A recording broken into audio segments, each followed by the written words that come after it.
Los mapas de Carnot son tablas de verdad, pero de doble entrada. ¿Alguien sabe lo que es una tabla de doble entrada? ¿Alguien sabe lo que es una tabla de verdad?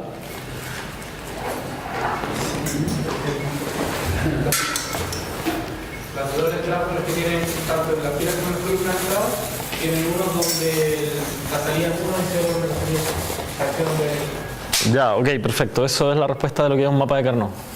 Pero las tablas de doble entrada en general es cuando tanto en las filas como en las columnas tengo datos que especifican, o sea, tengo encabezados y por lo tanto en cada celda hay un cruce, ¿ya? Entre lo que está en la fila y en la columna. Y en el caso de los mapas de Carnot, ¿se acuerdan de lo que eran las tablas de entrada o no? ¿Alguien se acuerda? Lo vimos hace 2 días. Las tablas de verdad, ¿verdad? Tablas de entrada. Tablas de verdad. Patricio se acuerda.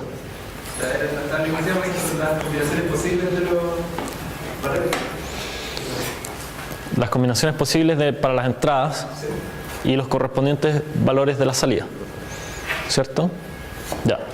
Entonces el mapa de Carnot es una tabla de verdad, solo que en vez de tener entradas, una entrada por cada fila, o una combinación de todas las entradas por cada fila, tiene ciertas entradas que van cambiando en las filas y otras entradas que van cambiando en las columnas.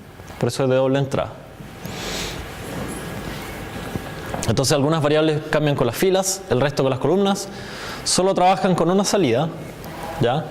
Porque en cada cruce, en cada celda, vamos a tener solamente un 1 o un 0, ¿ya? A diferencia de las tablas de verdad que habíamos visto que podían tener varias columnas con salida. Aunque todos los ejemplos que vimos eran con una sola, creo. Y permiten visualizar productos factorizados. O sea, los mapas de Carnot son una metodología que nos permite visualmente poder hacer las factorizaciones que en la clase pasada tratamos de hacer con estas propiedades que vimos, pero que no son tan intuitivas. El mapa de Carnot es un poco más intuitivo. ¿Ya? Ahora, en estricto rigor el mapa de Carnot es útil para un número acotado de entradas, ¿ya? Probablemente en su versión más simple, con unas 4 entradas, ya está más o menos saturado. Y alguna versión un poco más complicada que van a ver en auxiliar podrían ser hasta 6 entradas. Pero para más entradas ya hay que empezar a usar otras técnicas que están fuera del alcance del curso. Hola, adelante. Entonces vamos a ver un ejemplo de cómo es todo el mapa de Carnot. ¿Qué tenemos ahí?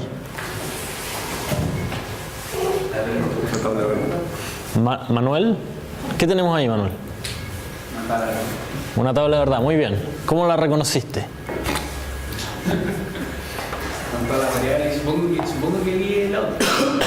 Muy bien, supones muy bien. Tenemos 3 entradas, x2, x1, x0 e y. Y acá tenemos todas las combinaciones. En este caso, ¿cuántas serían? Si hay 3 entradas. ¿Cuántas combinaciones hay? ¿Qué es? 2 a la 3, ¿ya? ¿Qué son? 8. Muy bien. Hay 8 filas, ¿cierto? Ya, muy bien. Entonces, con la metodología que vimos la semana pasada, lo que tendremos que empezar a hacer es buscar todos los productos, ¿cierto? Donde están los unos. ¿Recuerdan eso? Ahí donde están los unos en la salida, vamos a poner el producto correspondiente, poniendo cada variable, cada una de las variables multiplicadas la una por la otra, y negando aquellas variables donde haya un 0 acá. Entonces, por ejemplo, en el caso de 0, 0, 0 tenemos no x2, no x1, no x0. En el caso, por ejemplo, de 0, 1, 1 tenemos no x2, x1, x0. ¿Sí? Y como hay 4 unos, vamos a tener 4 productos que deberíamos después sumarlos y ver si los podemos simplificar. En lugar de eso, lo que vamos a hacer con el mapa de Carnot es hacer esta otra tabla, donde ahora vamos a poner algunas variables que cambian con las columnas, ¿ya? Entonces, en lugar de tener 8 filas, vamos a tener solamente 2 filas y 4 columnas. ¿Sí? ¿Alguna duda hasta el momento? Entonces, esto es arbitrario, pero nosotros decidimos acá que x1 y x0 son los que van a cambiar con las columnas. Por eso hay un slash ahí, ¿ya? Eso quiere decir que x2 está cambiando con las filas y x1 y x0 están cambiando con las columnas. ¿Sí? ¿Alguna duda hasta ahí? Como hay 2 variables que están cambiando con las columnas, necesitamos 2 elevado a 2 columnas, que son 4. Y para cada columna vamos a tener 2 bits, uno para cada una de esas variables, ¿sí? Que están en el mismo orden. Entonces, por ejemplo, esta columna 0, 0 corresponde a x1 igual 0 y x0 igual 0. En esta 1, 0 corresponde a x1 igual 1 y a x0 igual 0. ¿Sí? Por otro lado, tenemos en este caso que hay solamente 3 variables de entrada, una variable que cambia con las filas, que sería x2. ¿Ya? Y por supuesto, como hay solamente una variable, hay 2 filas, que es 2 elevado a 1, y cada fila corresponde a un valor de esa variable, 0 o 1. En las celdas que están en los cruces van a estar los valores de la salida. ¿Sí? Y esos valores lo que vamos a hacer es directamente copiarlos desde la tabla de verdad. Ah, sí, los que llegaron tarde, dejen por favor su ejercicio ahí.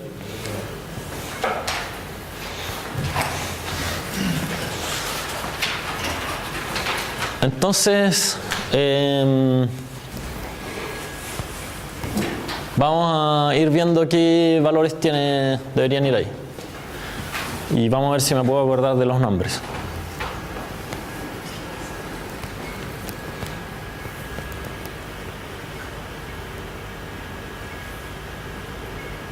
No me acuerdo tu nombre. David. David, ya. David. ¿Qué iba ahí? Un 1, muy bien. Aparte de que lo viste, ¿por qué? No, porque la tabla de verdad sale que cuando los tres son 0, en la salida 1. Ya, muy bien.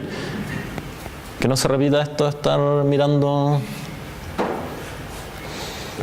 Claro, lo que dice David es correcto. Aquí este cruce corresponde a x2 igual 0 y x1 y x0 igual 0, 0. Por lo tanto, lo que tenemos que buscar acá es 0, 0, 0. ¿Sí? Y en 0, 0, 0 la salida es un 1. Entonces ponemos un 1 ahí.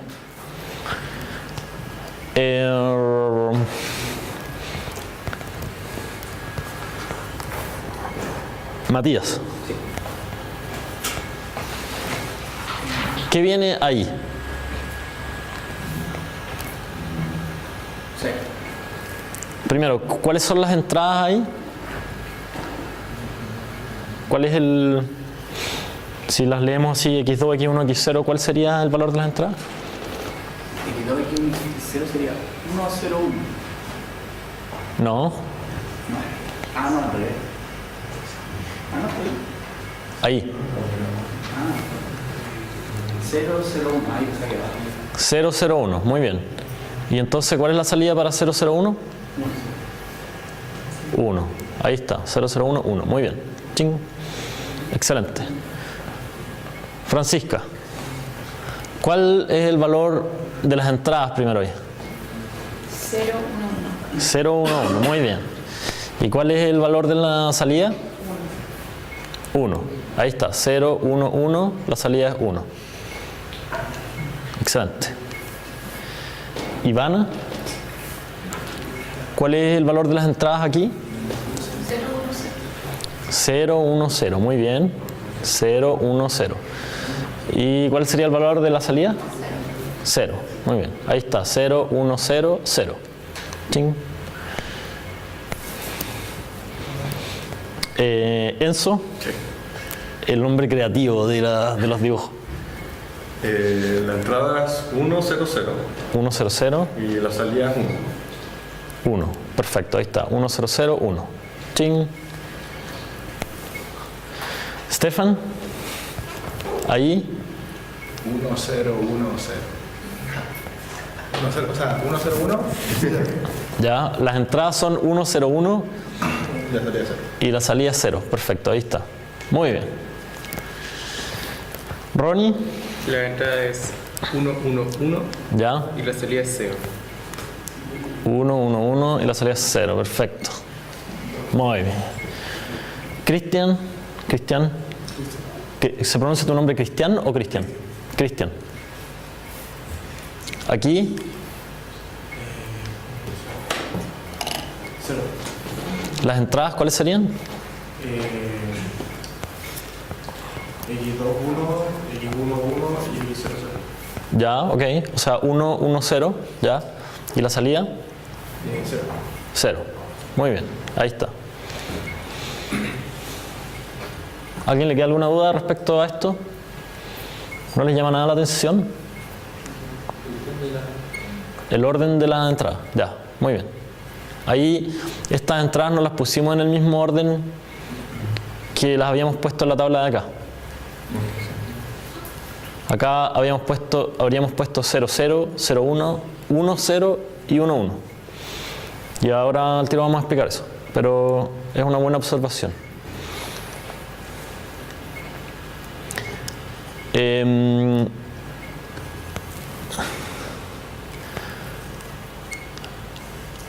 Lo que vamos a hacer a continuación es tratar de buscar algunos factores que nos permitan simplificar esto lo más posible. Y la forma de hacerlo es buscando algunos rectangulitos que correspondan, que estén llenos de puros 1, ¿ya?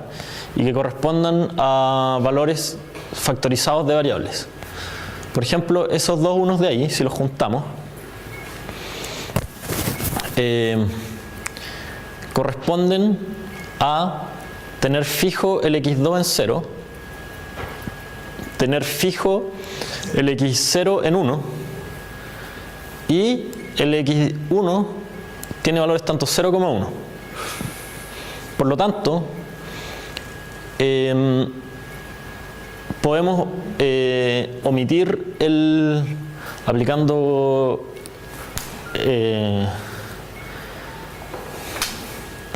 alguna propiedad como Dominación, creo que se llama. ¿Ah? Dominación, ¿sí? No, yo creo que el teorema de Shannon, si lo aplicamos, llegamos exactamente a que esto es igual a no x2, x0.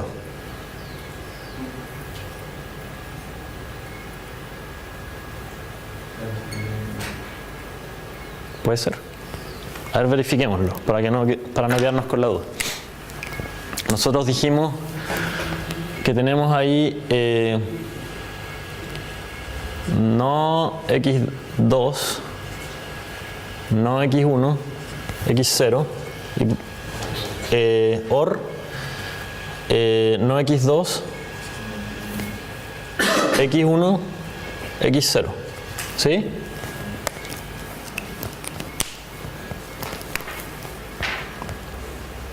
¿Sí o no? Ya. ¿Y el teorema de Shannon qué nos decía? ¿Quién de ustedes tiene el hábito de leerse todas las clases, clase a clase y venir? Francisca, muy bien. ¿Qué decía el teorema de Shannon? En ese caso sería... ¿O qué dice en general? Algo así como f de x0, xy, xn igual a xy ya, por f de x0, 1, xn, ya, o no xy de lo mismo pero con 0. ya, donde hacemos, en este caso el 1 y el 0 van en las posiciones obviamente de xy. Entonces, ¿cuál sería f acá?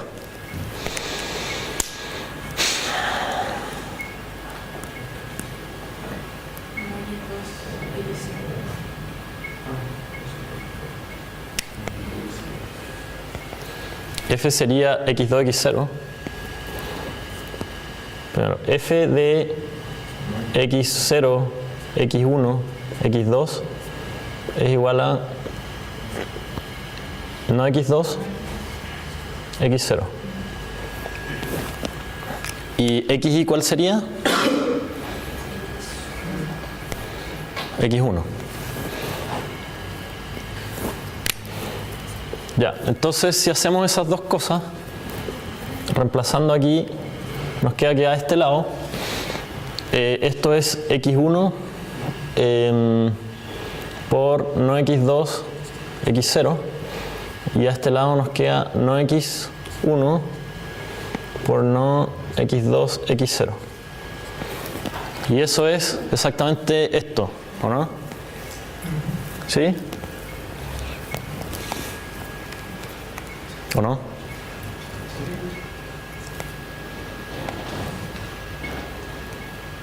Bueno, un poco desordenado, pero es lo mismo. De partida los dos términos están al revés, ¿cierto?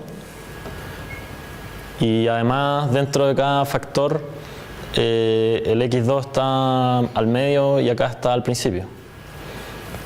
Pero ustedes saben que el álgebra de Boole tiene la conmutatividad y todo eso se puede llegar a aplicar y por lo tanto estos dos son iguales. ¿Sí? Y por lo tanto podemos decir que estos dos son iguales, o sea, esto, que es esos dos unos que están ahí, en ese rectángulo, son iguales a esto, no x2, x0. Esa es una factorización que podemos hacer.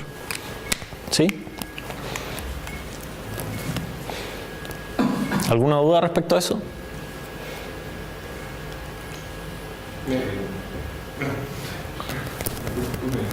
Bueno, es que encuentro que no es necesaria la parte de Shannon.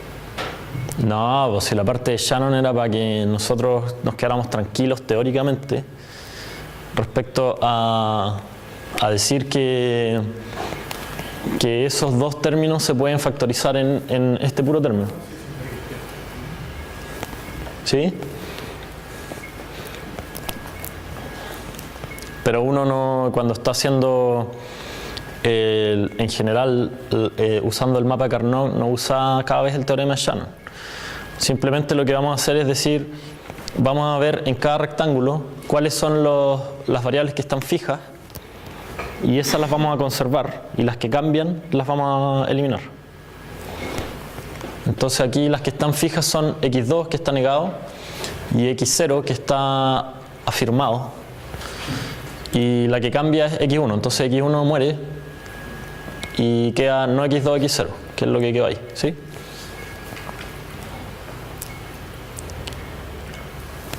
Carlos. No, tal vez adelantarse un poco, pero no, el número de unos que hay en los rectángulos supone que es potencia de 2 y eso no lo he dicho. Sí, no lo he dicho, lo vamos a decir, pero me arruinaste la sorpresa. No, está bien.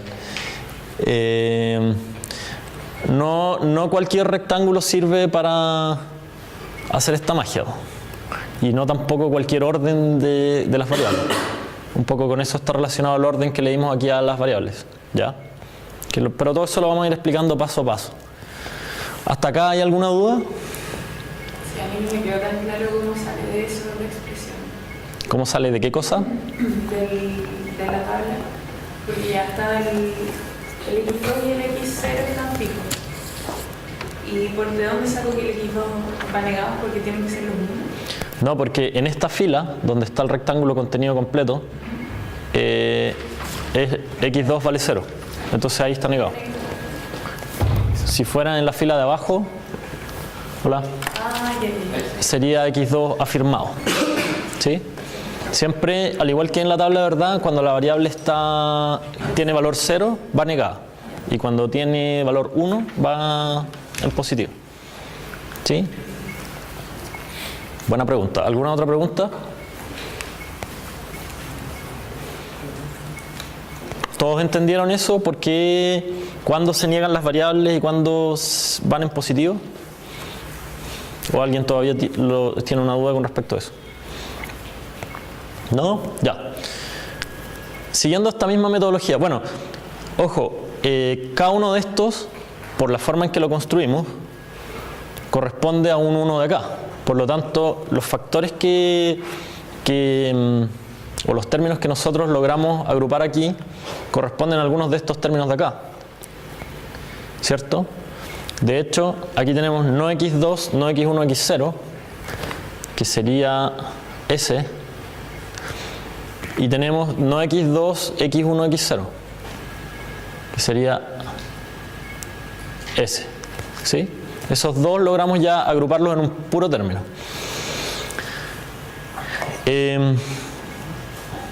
¿Alguien se le ocurre cómo sigue esto? ¿Ah? En el 0,0 entre comillas, la columna de 0,0. ¿Ya? Porque también tienen en común el equipo. O sea, el equipo no influye entre comillas. Ya, nosotros nos quedan estos dos unos que están fuera, que corresponden a los otros términos que no están considerados en este término que simplificamos acá. Y la idea sería considerarlos. Y para eso podemos seguir haciendo rectangulitos en nuestro mapa de Carnot. ¿Ya? Ahí hay otro rectángulo. ¿Ya? Y con eso ya logramos considerar todos los unos que estaban en el mapa. Y ¿cuál es tu nombre? Cristian. ¿Cuál debería ser el término que factoriza esos dos unos? ¿Se te ocurre?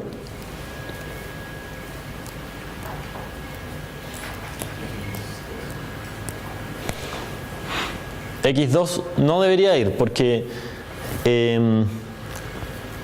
para estos dos términos X2 tiene sus valores tanto 0 como 1. Entonces, como cambia, debería eliminarse.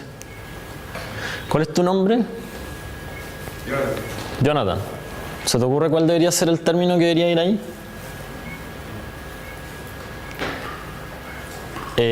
¿Tu nombre, perdón? Fernando. ¿Se te ocurre cuál debería ser el término que debería ir ahí? Se factorizaría por x2 sería no x1, no x0. Muy bien. No x1, no x0 porque el x2 lo vamos a eliminar y el x1 y el x0 están con 0, entonces van negados. Ya. Entonces finalmente lo que nos queda es eso. Ahí está el no x1, no x0 y aquí está el no x2, x0 que era el que habíamos encontrado antes. Cada uno de esos términos corresponde a uno de los rectángulos, ¿sí? Lo que estamos haciendo ahora, comparado con el método que vimos la clase pasada, es también hacer una suma de productos, pero donde ahora estamos tratando de agrupar varios productos en un puro producto más chico, ¿sí? Si nosotros hubiéramos aplicado el método de la clase pasada tal cual, habríamos llegado David, a una suma de ¿cuántos productos? 4. De 4, muy bien. ¿Y cuántos términos tendría cada producto? 3. En lugar de eso, ahora estamos llegando a una suma de 2 productos, donde cada producto tiene 2 términos, ¿sí? ¿Cómo lo hicimos? Cada uno de estos términos, cada uno de estos productos de acá está representando la suma de 2 productos de los anteriores, ¿sí? A través de estos rectangulitos. ¿Queda claro eso? Ya. Ahora vamos a explicarlo un poco más en detalle. Bueno, lo primero es cómo armamos el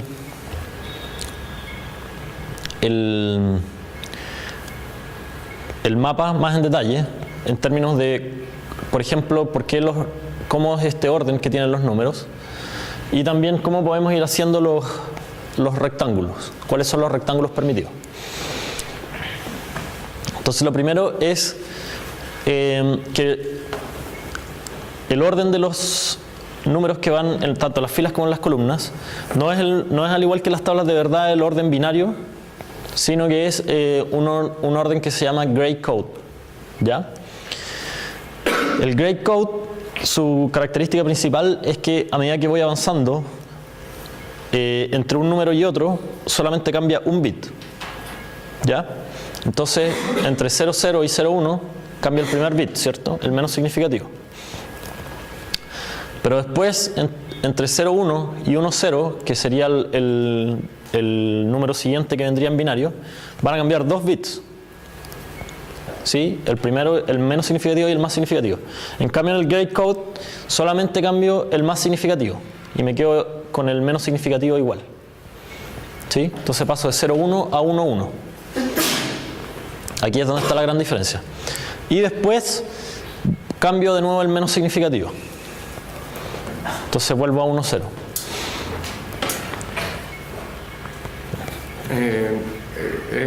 Siempre se cambia primero el menos significativo y después el más significativo. Claro. O sea, no podría ser de 0, 0 a 10. Porque ahí sería cambiar primero el más significativo. O sea, se podría construir un código de esa forma que conserve esa propiedad y que por lo tanto igual nos serviría para hacer mapas de Carnot y poder llegar a factorizar los productos de la misma forma. Pero el Gray Code está definido de esta forma. Lleva ese orden. ¿Sí? Se supone que la gracia también es que el último bit de 1 con el primero y el siguiente sean el mismo, ¿no? O sea, esa es la gracia como de la circularidad. Ah, ya. Sí. Nos estamos adelantándonos un poco. Está bien. Está bien,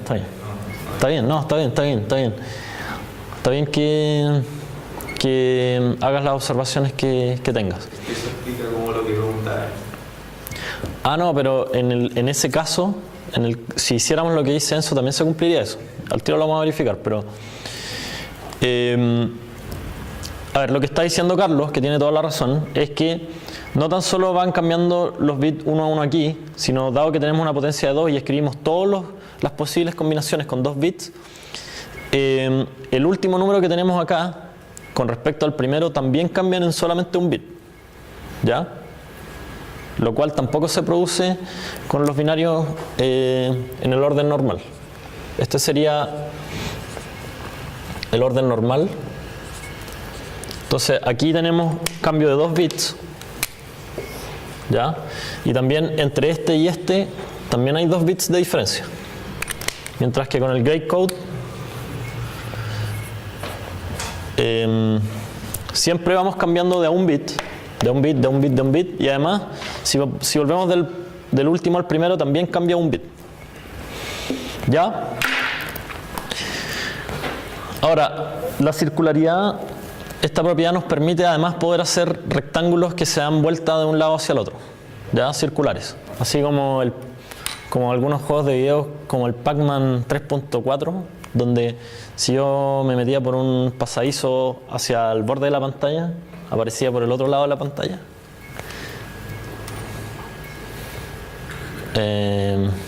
O no sé qué otro ejemplo puede haber de esto. Snake, ya. Eso es algo, hay un problema generacional acá. En el arcade de Mario Bros también pasa. El arcade de Mario Bros. Es que van teniendo tubos que van bajando bichos, si uno movimiento para la derecha o para la izquierda también pasa. Eso nunca lo he jugado.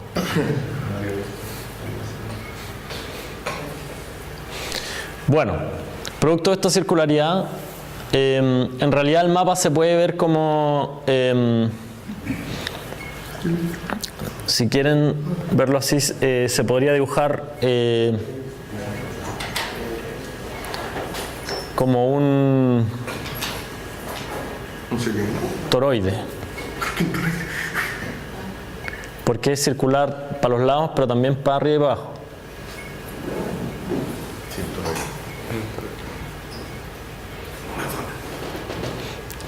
Ustedes pensaron que nunca iban a volver a escuchar hablar de los toroides. Bueno, nunca más. En realidad solamente lo dije para demostrarles que yo sé lo que es un toroide.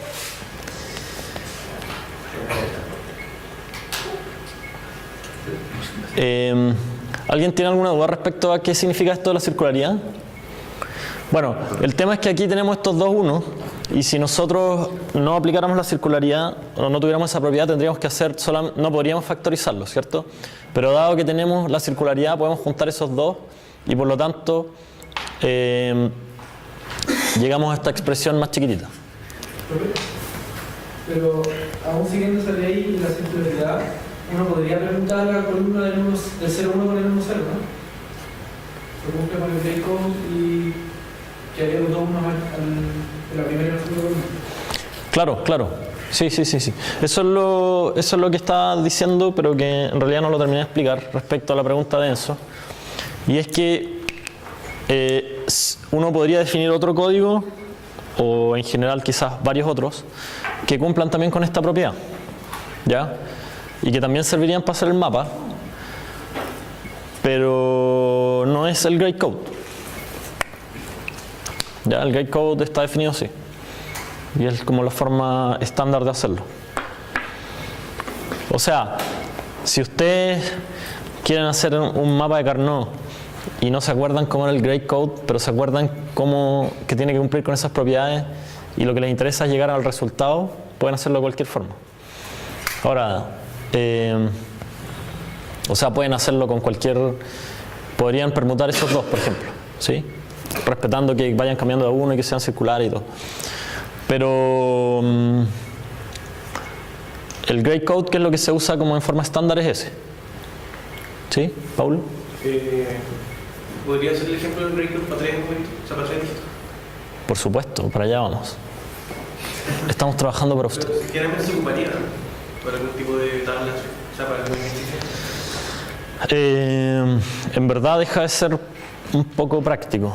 Deja de ser práctico porque empiezan a aparecer combinaciones que no están, o sea, empiezan a aparecer vecinos que no están cuya vecindad no está representada en el mapa.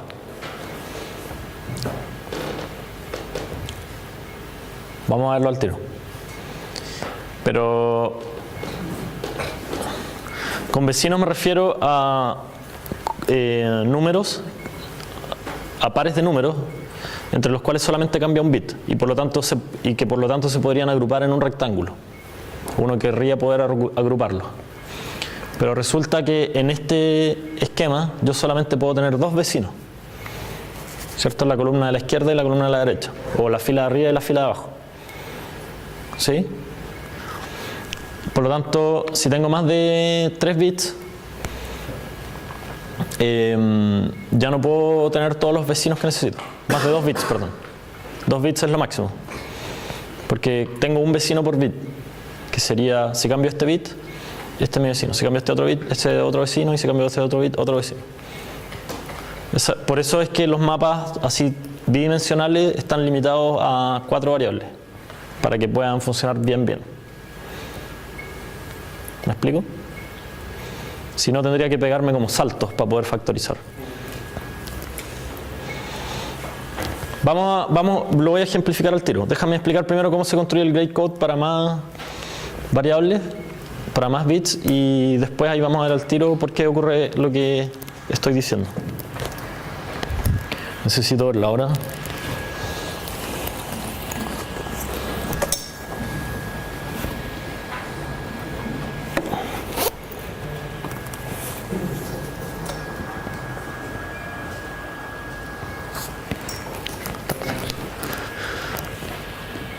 Ya. Bueno, en los mapas de Carnot se pueden reciclar los unos. Eso es súper bueno.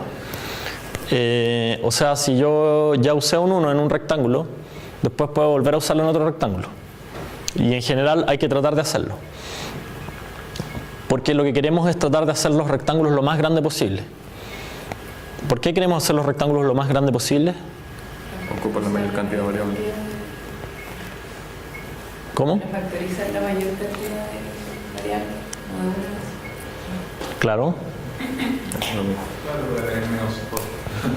Exacto. Mientras más, como nosotros dijimos, en un mismo rectángulo nosotros vamos a escribir todas las variables que estén fijas y vamos a borrar las variables que cambian.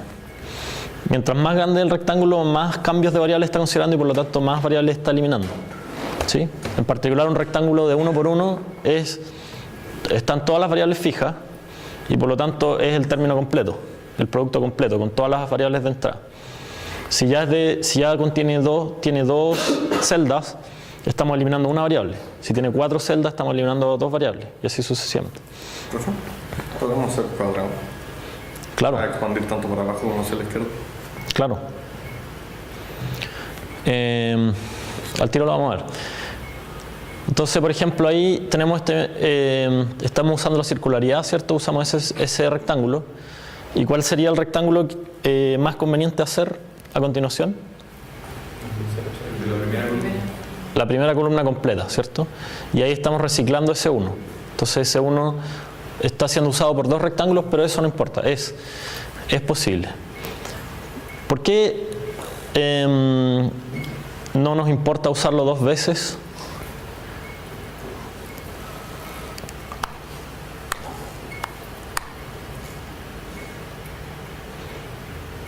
Se hace por un bien mayor. Hay que eliminar variables. Absolutamente, hay un bien mayor aquí. Pero aparte del bien mayor, no queremos perder. O sea, la pregunta es, ¿por qué si lo consideramos ahí, no va a cambiar la tabla de verdad de la fórmula que estamos construyendo? Agregando con una ecuación que ya está en la fórmula lógica de antes. Sería redundante nomás. Exacto. Cuando se dé esta combinación, lo que va a ocurrir, o sea, si nosotros no tuviéramos intersecciones de los rectángulos, lo que ocurriría es que en nuestra suma de productos, siempre cuando haya un 1 como resultado, va a ser producto de que solamente uno de los productos fue 1. Pero en cambio, si tenemos intersecciones, quiere decir que estos 2 rectángulos, cuando se dé esta combinación, se van a hacer 1. Y por lo tanto, el O también va a ser 1. Entonces el resultado es el mismo. Es redundante, pero no importa. Mejor porque estamos eliminando variables y todo eso. ¿Sí? Entonces el resultado de esto sería no x1, no x0, que corresponde a la primera columna, ¿cierto? Donde x2 cambia y tenemos x1 y x0 en 0. Y x2 no x0, que sería este de acá que aprovecha la circularidad, donde ahora x2 vale 1, x1 cambia y por lo tanto lo eliminamos, y x0 está en 0, por eso está negado. ¿Sí?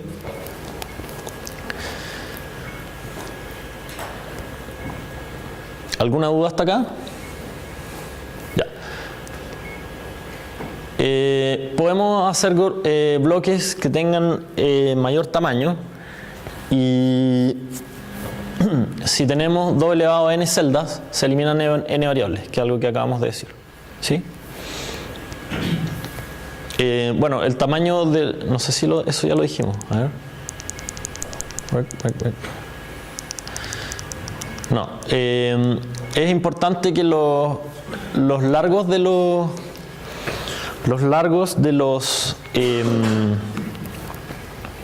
de cada lado del rectángulo tienen que ser potencias de 2, ¿sí? O sea, no podemos hacer un rectángulo que tenga en un lado 3. Tenemos que hacerlo de 1, 2 o 4. Más no, porque ya sabemos que no vamos a hacer mapas de Carnot de más de 2 variables por filas o columnas, ¿sí? Entonces, ¿cuál sería el término que iría aquí? ¿Cuál es tu nombre? Jonathan, perdón por no... Yo sé que no habéis venido a clases, pero yo dije que voy a hacer el mayor esfuerzo por aprenderme sus nombres lo más rápido posible, pero mi memoria es frágil a estas alturas. Así que no es que no te tenga una especial estima como al igual que todos tus compañeros. Ya, ¿cuál es el término que debería quedar acá?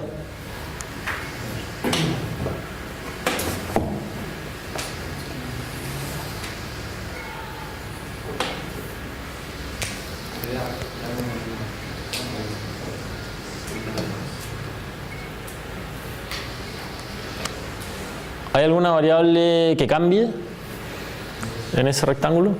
Jonathan.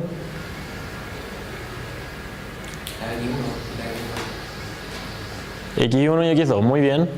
¿Y hay alguna que esté fija? X0, ya. ¿Qué pasa con las variables que cambian? Ya, ¿y con las que están fijas? Ya, y entonces, ¿qué valor tiene eso? Se elimina X2 y X1. Ya, y entonces, ¿cuál sería el término?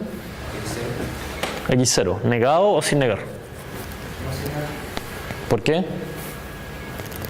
en 1. Muy bien. Este es X0 porque eliminamos X2 y X1 y como X0 está en 1 en estos dos columnas va sin negar, ¿sí? Muy bien. Entonces con 4 variables ahora tenemos 4 filas y 4 columnas y vamos a tener 2 variables en las filas y 2 variables en las columnas. Ivana, ¿cuál rectángulo se te ocurre hacer aquí? El grande de al medio. ¿Sería ese? Muy bien. Ya. Bueno, lo primero es que en este caso se debe mantener el gray code y si se fijan tenemos gray code en las columnas y en las filas. Y ahí está el rectángulo que decía Iván. Perfecto. David, ¿cuál otro rectángulo podríamos hacer acá? Perdón. Matías. Podríamos tomar los dos trabajos y dividirlos por la circularidad. Muy bien. ¿Alguno más grande que ese? ¿Se le ocurre a alguien? Ah, ya, las 4 esquinas. Muy bien, Stefan. ¿Podemos aplicar una circularidad así doble para todos lados usando nuestro toroide? Y llegamos a ese rectángulo de ahí. Hay gente que necesita usar drogas para poder ver este rectángulo, pero si ustedes usan la circularidad, ahí hay un rectángulo.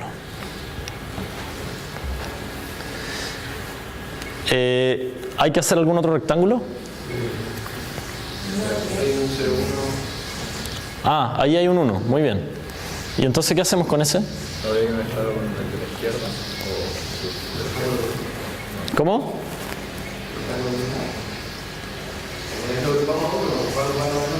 Lo agrupamos con otro, ya, muy bien. Vamos a tener que reciclar entonces. Ya, ¿y con cuál lo agrupamos? Con el de la izquierda. ¿Con el de la izquierda? ¿Seguro? ¿Con el del medio? Da lo mismo. Yo también creo que da lo mismo. La respuesta correcta era con el de abajo. No, la respuesta correcta es que da lo mismo. Pero aquí lo vamos a hacer con el de abajo. Y ahí no se podría tomar los 3 números como uno se bastante.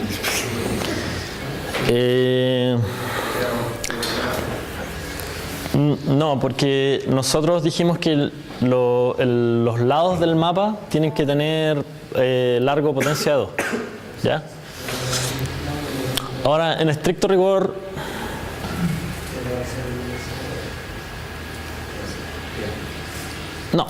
no se puede. ¿Cierto? O sea, nosotros lo que queremos es construir productos. Y si tú juntas estos 3 términos, no se pueden dejar como un producto. Por eso está esa restricción de las potencias de 2. ¿Sí? Ya, entonces, ¿quién me puede decir cuál es el término del rectángulo que dijo Ivana, el grande? Fernando, ¿cuál es el término correspondiente a ese rectángulo de ahí?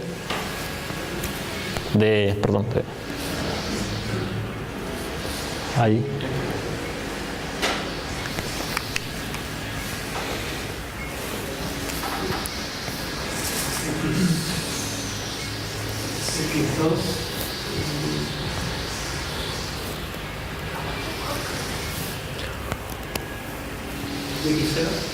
X2, X0.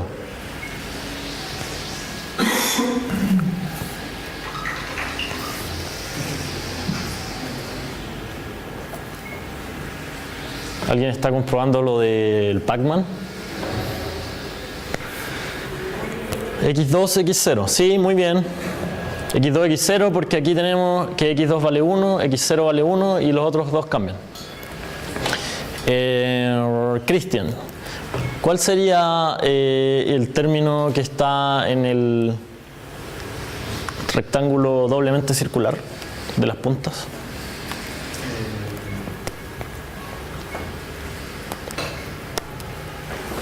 No x2, no x0. No x2, no x0, perfecto. No x2, no x0 porque x2 vale 0 en esta fila y en esa fila. Y x0 vale 0 en esta columna y en esta columna. Y los otros dos cambian. Entonces tenemos ese producto, este otro producto. Y nos faltaría ¿cuál?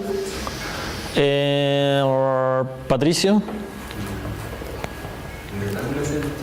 El chiquitito, el guachito, ahí. No, el concho, perdón, el concho. Ya. Y ese.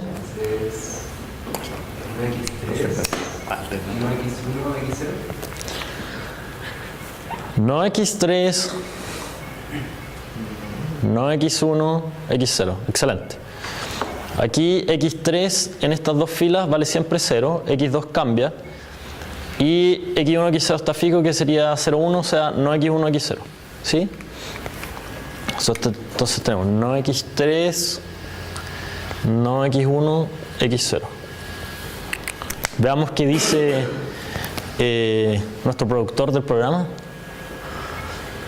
x2, x0, no x2, no x0, no x3, no x1, x0. Perfecto. Muy bien. Estamos todos de acuerdo. ¿Alguna pregunta hasta acá?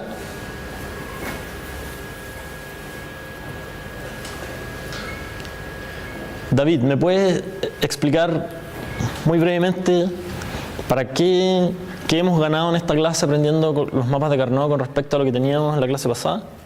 Es más fácil visualizar la simplificación y no aplicar las reglas viendo las cosas que se mantienen constantes.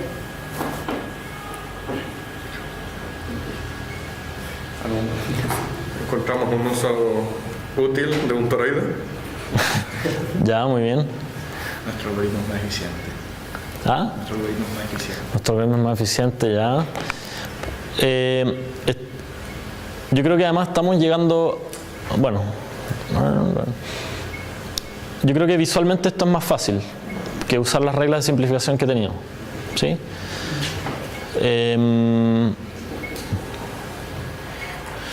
Ya. Si tenemos n variables ahora, tenemos que mantener el grade code, pero como dijimos antes, con más de 2 variables por fila o por columna ya no está garantizado que podamos hacer todas las factorizaciones posibles usando el mapa, ¿ya? Pero por completitud vamos a explicar un poco cómo se construye el grade code.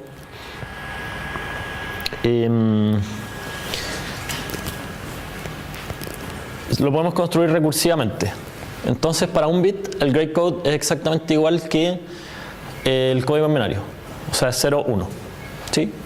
Para 2 bits, la forma de construirlo, para 2 bits, perdón, lo que tenemos es, como habíamos visto, 0, 0, 0, 1, 1, 1, 1, 0.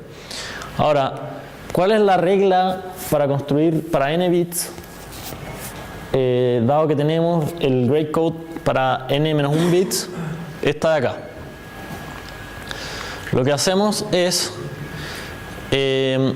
para la mitad del código, lo que hacemos es dividir en 2 partes el código completo. ¿Sí? Si nosotros tenemos n bits, ¿cuántos números tiene el código, Manuel? Si nosotros tenemos n bits, ¿cuántos números tiene el código?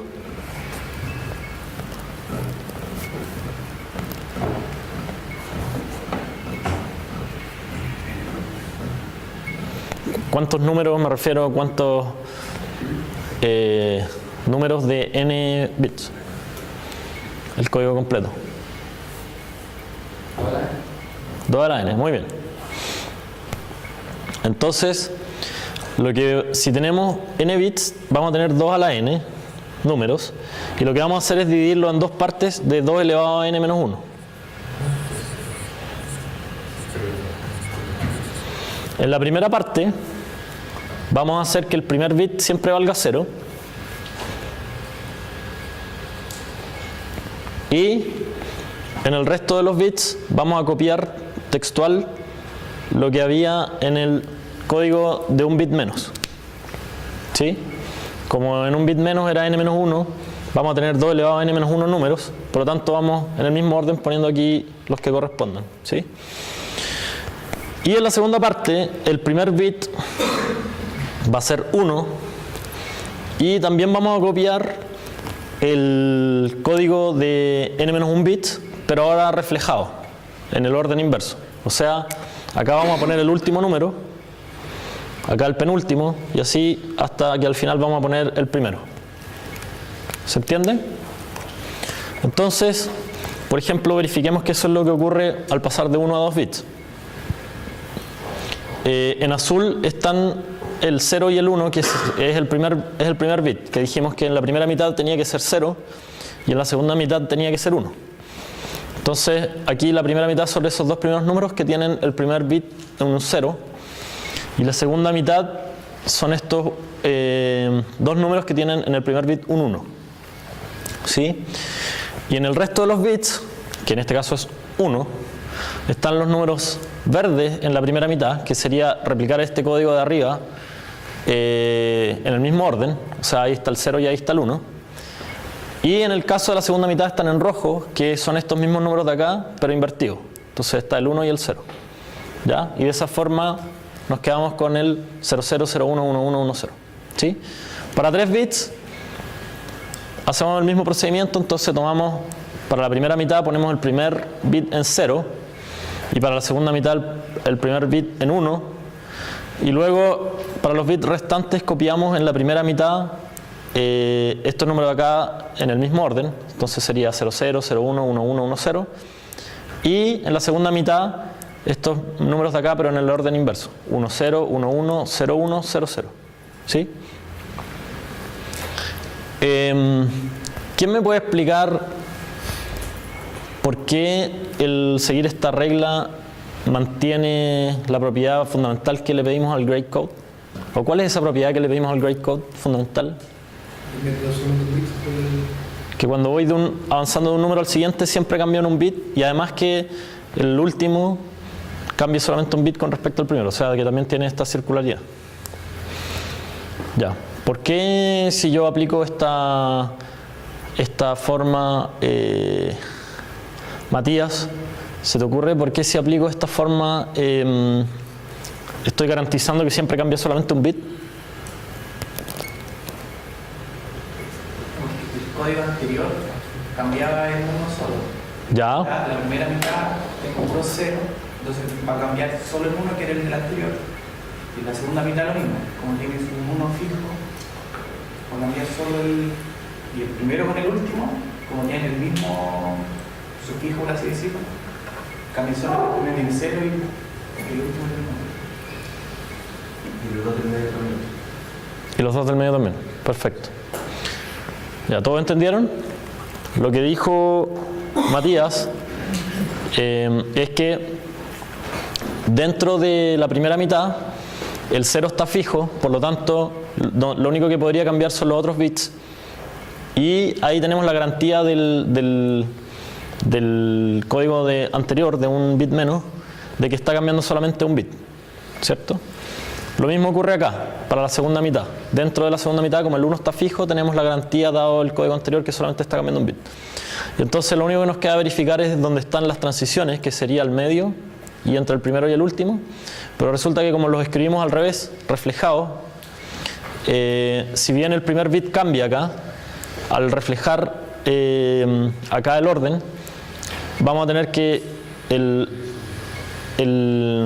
la parte, todos los bits menos significativos que corresponden al código anterior son los mismos, tanto entre estos dos como entre esos dos.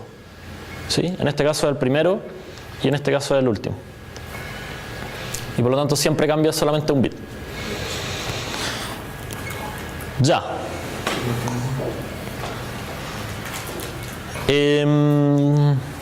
Este es un ejemplo.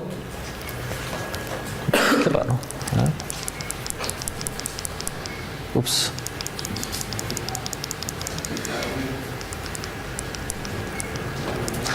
Ya, un ejemplo de aplicación de esta metodología es hacer un sumador de un bit con 3 entradas.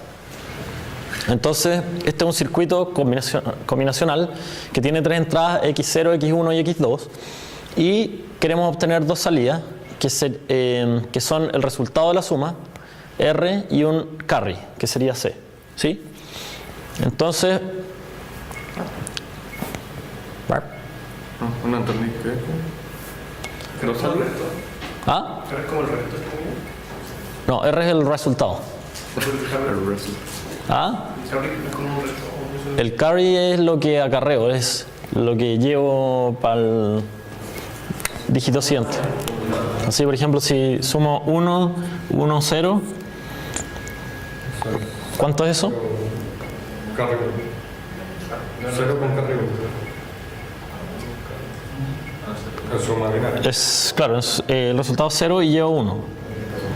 ¿Sí? Entonces, este sería el R y este sería el C. ¿Ah? La reserva también. Dependiendo a qué colegio fue, cada uno le llaman distinto. Algunos le dicen el mensajero. Ya. Aquí está la tabla de verdad. Cualquiera la puede comprobar muy fácilmente. El acarreo se hace 1 cuando la suma supera 1. Y estos serían los mapas de Carnot.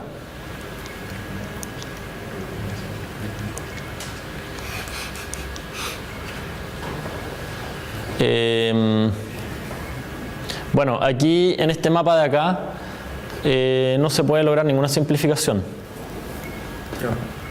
¿Alguien me puede decir por qué? Porque la vida no es fácil. ¿Ah? Claro, no puedo hacer ningún rectángulo mayor que 1 por 1 porque todos los unos tienen puros vecinos 0. Están todos solitos. Incluso si miramos circularmente, para allá, siempre hay 0 por todos lados. Entonces, solamente puedo agruparlos solitos y por lo tanto llego al mismo resultado que habría llegado sin usar nuestro mapa Carnot con la mitad de la clase basada. Pero acá en el carry nos podemos beneficiar tremendamente del mapa de Carnot haciendo 3 rectángulos, ¿cierto? Uno ahí, otro aquí y otro ahí. No sé si le achunté muy bien, ¿verdad? Uno con esos 2, otro con esos 2 y otro con esos 2. ¿Sí? Ya. Como estamos súper apurados, no vamos a verificar esto. ¿Alguien tiene alguna duda respecto a esto? ¿Por qué se hace separado el carry con el resultado? Porque cada salida, como vimos, sí, son salidas distintas y como vimos al comienzo, el mapa se hace para una salida cada vez. Cada mapa se hace para una salida. Entonces, como aquí tenemos 2 salidas, tenemos que hacer 2 mapas. Si no, tendríamos que poner 2 números en cada celda y al final es como lo mismo que hacer 2 mapas, solo que va a quedar más desordenado. Y aquí está evidentemente cuál es el circuito resultante.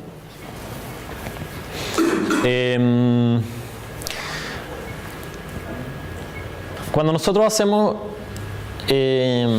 tenemos sumas de productos, la forma normalmente en la cual van a quedar los circuitos es esta, ¿ya? ¿Qué es lo que esperaría uno tener si tenemos una suma de productos acá? Primero, aquí están las salidas, R y C, y acá están las entradas. Quizás eso es algo que es bueno notar en principio. Entonces, ¿qué es lo que esperaría yo tener cerca de la salida?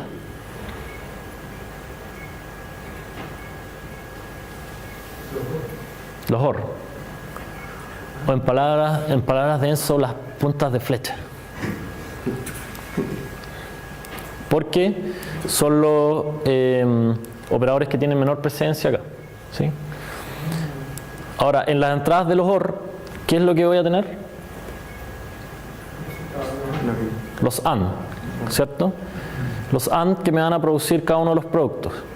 Es decir, este OR de acá, que tiene varias entradas, eso no lo habíamos visto, pero es posible tener un OR que tenga más de 2 entradas. En este caso tiene 5 y estamos usando 4. Ese OR está haciendo la suma completa, esta suma de esos 4 productos, y por lo tanto cada una de estas entradas corresponde a cada uno de esos productos, ¿sí? Para poder hacer los productos tenemos que usar un AND, ¿cierto? Y entonces a cada AND lo que está entrando es cada una de las variables de entrada, solo que cada una de las variables de entrada puede estar negada o sin negar, ¿sí? Y por lo tanto en cada entrada, cuando llega aquí al circuito, inmediatamente se bifurca, y lo que ocurre es que un valor de la entrada se va a un negador, y por lo tanto a partir de ahí sale la entrada negada, y el otro se va directamente hacia los AND. A propósito de ustedes que no son eléctricos, aquí que hay como una gran maraña de cables, para poder interpretar esto hay algunos que están conectados y otros que no. Entonces cuando tengo un puntito quiere decir que están conectados, pero cuando no hay puntito no están conectados. Por ejemplo, ahí no hay una conexión, ahí tampoco, ¿sí? Solamente están conectados los que tienen puntito. Entonces, por ejemplo, este término de acá sería, ahí no está conectado, no está conectado, no está conectado, no está conectado, no está conectado, sí está conectado. Sería X0, ese sería no X1 y acá no X2. Entonces X0, no X1, no X2 es S, ¿sí? Y así sucesivamente podrían ir viendo. Entonces esta es como una forma sistemática de construir un circuito de suma de productos. Ustedes ponen un OR a la salida, tanto AND como sea necesario, para un AND por cada producto que tengan. Acá, aquí hay 4, por eso hay 4 AND, y acá hay 3, por eso hay 3 AND.